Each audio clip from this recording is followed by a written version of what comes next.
Bersyukurlah senantiasa sebab kita punya Allah yang mengasihi bangsa-bangsa.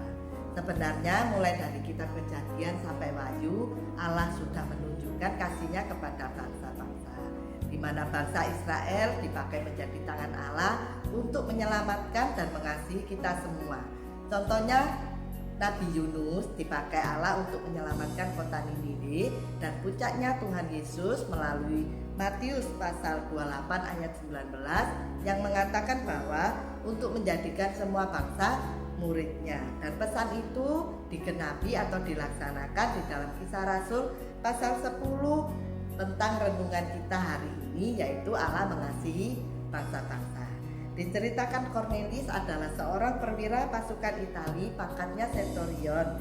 Dia yaitu kepala daripada kurang lebih 100 pasukan. Tentu saja dia adalah orang yang terpandang. Dia orang yang belum bersunat sebab dia dari Kaisera, tetapi dia ada orang yang suka bersedekah. Dia juga takut akan Tuhan dan taat pada perintah Allah. Di doa, Cornelius mendapat penglihatan untuk menjemput Petrus di kota Jope. Hal itu dilakukannya sebab dia adalah orang yang taat. Lalu Petrus juga mendapat penglihatan untuk memakan binatang haram ataupun yang tidak tahir. Awalnya Petrus menolak, tetapi dia adalah orang yang taat pada Tuhan, tetap dilakukan sebab Allah berkata, apa yang dikatakan halal oleh Allah tidak boleh engkau menyatakan haram. Melalui penglihatan mereka yang dapat dicocokkan, maka Petrus mau membaptis atau menerima Cornelius menjadi muridnya, juga seisi rumahnya. Sebab ketika firman Tuhan disampaikan, Cornelius mendapat karunia roh seperti murid-murid Tuhan Yesus.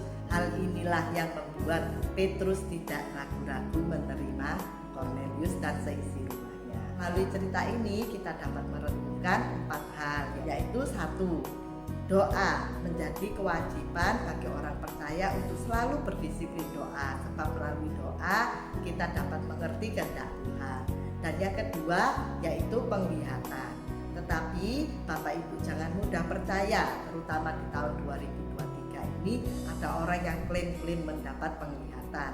Sebab penglihatan tetap harus dicek dan balancekan seperti Petrus dan Cornelius. Kalau saat ini tentu saja dengan kebenaran firman Tuhan, dan wajib bagi kita untuk mengerti apa isi daripada firman Tuhan. Dan yang ketiga, Roh Kudus, yaitu di mana kita orang percaya wajib mengembangkan Roh Kudus sehingga menghasilkan buah roh, sehingga melalui buah roh ini orang dapat melihat bahwa kita punya Allah yang mati di atas kayu salib untuk menebus orang yang berdosa. Dan yang keempat ialah Allah tidak membeda-bedakan bangsa, tetapi Allah mengasihi kita semua. Kalau kita ini adalah orang yang takut akan Tuhan, taat pada perintahnya, juga suka bersedekah atau murah hati. Jadi sekarang kita tahu bahwa meskipun kita berbeda suku, ras dan golongan, tetapi kita adalah orang yang dikasihi Tuhan. Janganlah ada seorang pun yang merendahkan ataupun meremehkan orang lain, sebab orang itu juga dikasihi oleh Tuhan. Selamat pagi, selamat beraktivitas. Tuhan Yesus memberkati.